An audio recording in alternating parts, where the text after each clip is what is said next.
Good evening मित्रगण। आज ठंडी थोड़ी काफी है, बच के रहना है। वैसे मित्रगण मैं बता दूं कि आज शाम भी खास है और वक्त भी खास है। मुझको भी एहसास है, तुझको भी एहसास है, और भला हमें क्या चाहिए। मैं तेरे पास हूं, तू मेरे पास है। मित्रगण इसी के साथ चलिए आज आगे बात करते हैं कि हमने सॉलिड स्टेट में सॉलिड को देखा और सॉलिड को दो आधार पर बांटा गया था। मित्रगण पहला आधार हमारा था on the basis of molecular structure, यानी आणविक संरचना के आधार पर, और दूसरा था on the basis of chemical bonding, यानी रासायनिक बंधन के आधार पर। मित्रगण मैं आपको बता दूं कि मोलिकुलर स्ट्रक्चर, मित्रगण मैं आपको बता दूं कि मोलिकुलर स्ट्रक्चर के आधार पर सॉलिड को दो भागों में बांटा गया था। सॉलिड को दो भागों में बांटा गया था। पहला भाग आपका था क्रिस्टलाइन सॉलिड और दूसरा था नॉन क्रिस्टलाइन सॉलिड। हम ये भी पढ़ चुके हैं और ये भी पढ़ चुके हैं। मित्रगण हमारा बच गया है आपका on the basis of chemical bonding, यानी रासायनिक बंधन पढ़ेंगे, रासायनिक बंधन के आधार पर। तो चलिए मित्रगण मैं आपको फिर बता दूं कि रासायनिक बंधन के आधार पर सॉलिड को चार भागों में बांटा गया है। रासायनिक बंधन के आधार पर सॉलिड को चार भागों में बांटा गया है। पहला हमारा होता है आयनिक सॉलिड, दूसरा होता है कोवैलेंट सॉलिड, तीसरा होता है मोलिकुलर सॉलिड और चौथा होता है मेटालिक सॉलिड। तो मित्रगण बिना देर किए हुए आज हम लोग आयनिक सॉलिड और कोवैलेंट सॉलिड को कंप्लीट कर लेंगे। हमारा दूसरा था ऑन द बेसिस ऑफ रासायनिक बंधन। 2 नंबर देंगे और राइट करेंगे on the basis of chemical bonding.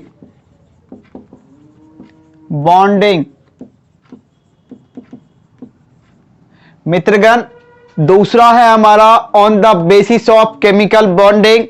इसका हिंदी होता है मित्रगण रासायनिक बंधन के आधार पर। इसको हिंदी में बोलते हैं रासायनिक बंधन के आधार पर। तो आइए नोट कर लें, on the basis of chemical bonding इसको हिंदी में बोलते हैं मित्रगण रासायनिक बंधन के आधार पर। एरो देके लिखना है, रासायनिक बंधन के आधार पर सॉलिड को चार भागों में बांटा गया है। क्या बोले मित्रगण? रासायनिक बंधन के आधार पर सॉलिड को चार भागों में बांटा गया है। पहला होता है मित्रगण आयनिक सॉलिड। पहला होता है, सबसे पहले आयनिक सॉलिड पढ़ेंगे। अब आयनिक सॉलिड क्या होता है मित्रगण उसको जानते हैं। आयनिक सॉलिड ये हमारा पहला टॉपिक है। आयनिक सॉलिड हमारा पहला टॉपिक है और इसको हिंदी में बोलते हैं मित्रगण आयनिक ठोस। इसको हिंदी में बोलते हैं आयनिक ठोस। इसको हिंदी में बोलते हैं मित्रगण आयनिक ठोस। चलिए तो आयनिक सॉलिड पढ़ते हैं। वैसा सॉलिड आयनिक सॉलिड होता है, वैसा सॉलिड जिसमें आयनिक बॉन्ड जो होता है उपस्थित होता है उसे आयनिक सॉलिड कहते हैं। मित्रगण मैं आपको फिर से बता दूं एक बार कि आयनिक सॉलिड किसे कहते हैं। आयनिक सॉलिड होता है वैसा सॉलिड जिसमें आयनिक बॉन्ड उपस्थित होता है उसे आयनिक ठोस कहते हैं। फिर सुनिएगा मित्रगण, वैसा सॉलिड जिसमें आयनिक बॉन्ड उपस्थित होता है आयनिक ठोस कहलाता है।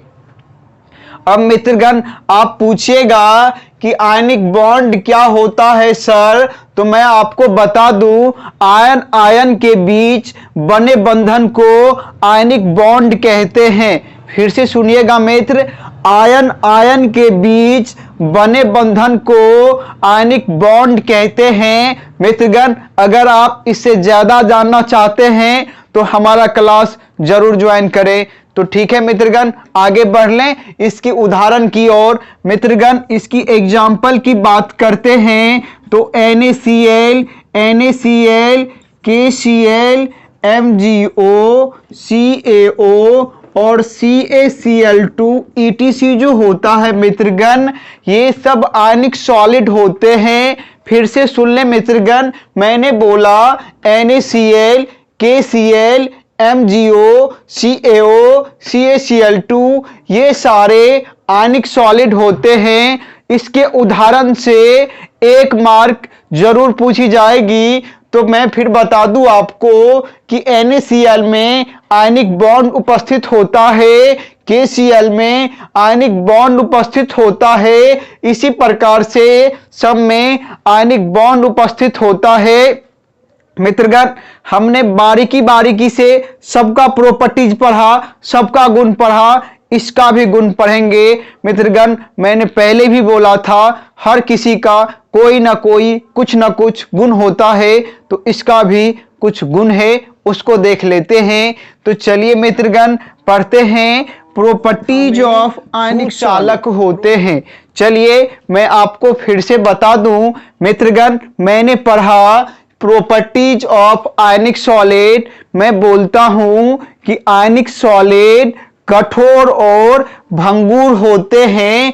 आयनिक सॉलिड कठोर और भंगुर होते हैं। आयनिक सॉलिड जो होता है मित्रगण, जल में घुलनशील होता है। जो जल में घुलनशील होता है, आयनिक सॉलिड मित्रगण जल में घुलनशील होता है और जल में आयन प्रदान करेगा। आयनिक सॉलिड जल में आयन प्रदान करता है। और मित्रगण, मैं आपको बता दूं कि आयनिक सॉलिड का द्रव्यनांक जो होता है वो उच्च होता है। आयनिक सॉलिड का द्रव्यनांक उच्च होता है। मित्रगण, कि आयनिक सॉलिड ठोस अवस्था में विद्युत के कुचालक होते हैं, क्योंकि मित्रगण आयनिक सॉलिड ठोस अवस्था में एक दूसरे से जुड़े हुए रहते हैं, जबकि द्रवित अवस्था में विद्युत के सुचालक होते हैं, क्योंकि मित्रगण द्रवित अवस्था में ये एक दूसरे से अलग अलग रहते हैं। इसी कारण द्रवित अवस्था में विद्युत के सुचालक होते हैं। आशा करता हूं मित्रगण कि आपको आयनिक सॉलिड की संपूर्ण जानकारी मिल चुकी होगी। अगर आयनिक सॉलिड पूछा जाएगा तो आप इसको कभी नहीं छोड़ने वाले हैं, हमें पता है। तो चलिए इसी के साथ हम लोग आगे बढ़ते हैं कोवैलेंट सॉलिड की ओर। ठीक है मित्रगण, तो चलते हैं। मैं आप लोग को बता दूं कि कोवैलेंट सॉलिड होता है वैसा सॉलिड जिसमें स्ट्रॉन्ग, आइए आपको बता दें कि वैसा सॉलिड जिसमें स्ट्रॉन्ग कोवैलेंट बॉन्ड उपस्थित होता है, उसे कोवैलेंट सॉलिड कहते हैं, यानी सह संयोजक ठोस कहते हैं। एक बार फिर सुन लीजिए कि वैसा सॉलिड जिसमें स्ट्रॉन्ग कोवैलेंट बॉन्ड उपस्थित होता है, उसे कोवैलेंट। उदाहरण की बात करें तो diamond, graphite, silicon carbide, quartz ETC हमारा कोवैलेंट सॉलिड होता है।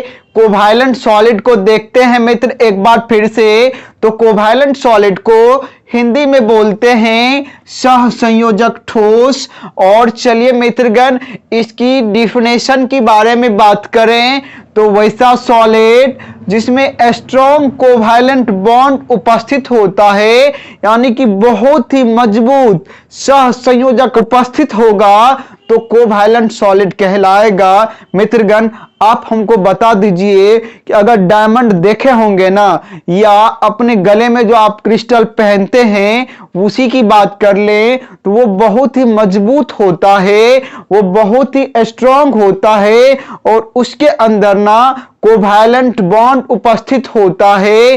तो चलिए मित्रगण, आप बताइए डायमंड बहुत ही मजबूत होता है कि नहीं होता है? इसलिए लिखे डायमंड, और इतनी ही मजबूत ग्रेफाइट भी होता है, सिलिकॉन कार्बाइड भी होता है, क्वार्ट्ज भी होता है।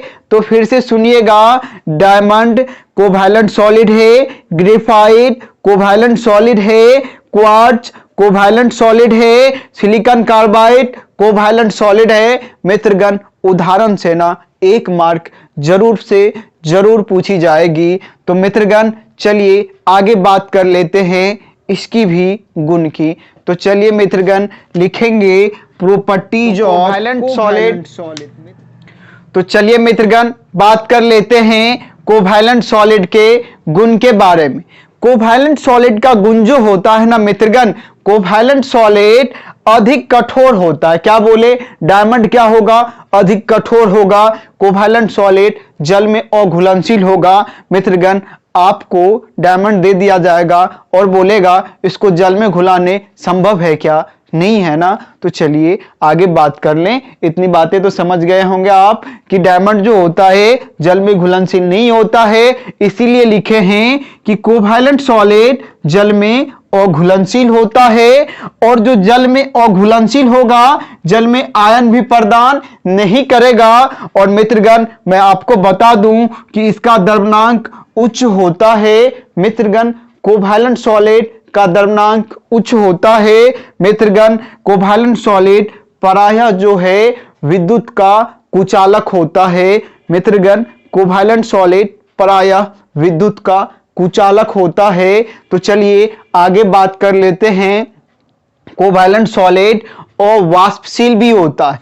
कोवैलेंट सॉलिड और वाष्पशील होता है। मित्रगण अभी अभी हमने देखा आयनिक सॉलिड, कोवैलेंट सॉलिड, ये दोनों 2 नंबर के पूछे जाते हैं। मित्रगण कभी आयनिक सॉलिड पूछता है, कभी कोवैलेंट सॉलिड पूछता है। इसलिए मित्रगण दोनों को तैयार करेंगे और इतनी अच्छी से तैयार करेंगे कि कभी आपको कहीं भी कोई दिक्कत नहीं आए। मित्रगण इसके उदाहरण से 1-1 मार्क तो पूछी ही जाती है। इसकी गारंटी हम 110% ले सकते हैं। तो चलिए मित्रगण अभी अभी हमने देखा है, एक बार री कर दें, माइंड फ्री हो जाएगा आपका। अभी अभी हमने आयनिक सॉलिड को देखा और कोवैलेंट सॉलिड को देखा। मित्रगण मैं आपको बता दूं कि आयनिक सॉलिड जो होता है ये होता है वैसा सॉलिड जिसमें आयनिक बॉन्ड उपस्थित होगा, वो आयनिक सॉलिड कहलाएगा। मित्रगण आप पूछिएगा कि आयनिक बॉन्ड सर किसमें उपस्थित रहेगा? तो याद रहे मित्रगण NaCl, KCl, MgO, CaO, CaCl2 etc इन सब में आयनिक सॉलिड उपस्थित होता है। मित्रगण चलिए अब इसकी गुण की बात कर लें। तो आयनिक सॉलिड का जो गुण होता है, आयनिक सॉलिड कठोर और भंगुर होता है। क्या बोले मित्रगण? हाँ मित्रगण सही में आयनिक सॉलिड आपको मिलेगा कठोर और भंगुर के रूप में।